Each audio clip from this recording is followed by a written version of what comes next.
অবশ্যই স্ত্রীর কথায় উঠা বসা করবেন।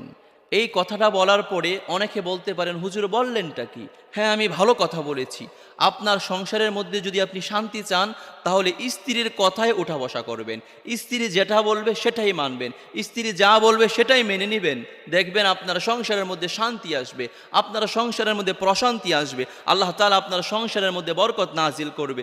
স্ত্রীকে পাগলের মতো ভালোবাসবেন, স্ত্রীকে আগলে রাখবেন, স্ত্রীকে সম্মান করবেন। যদি আপনি সংসারের মধ্যে শান্তি চান, আর স্ত্রীর সামনে যত বোকা হয়ে থাকতে পারবেন, ততই আপনার সংসারের মধ্যে শান্তি আসবে। আপনি নিজেকে পণ্ডিত মনে করেন, মানুষের সামনে পণ্ডিতি করলেও স্ত্রীর সামনে পণ্ডিতি করতে যাবেন না। কেননা স্ত্রী আপনারা খুব ভালো করে চিনে আপনি কত নাম্বার পণ্ডিত।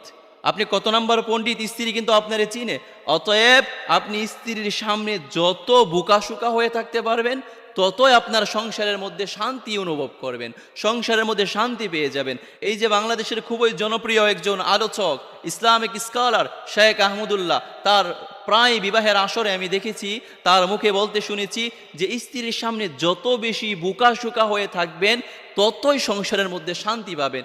স্ত্রীর সামনে নিজেকে চালাক দাবি করবেন না। স্ত্রীর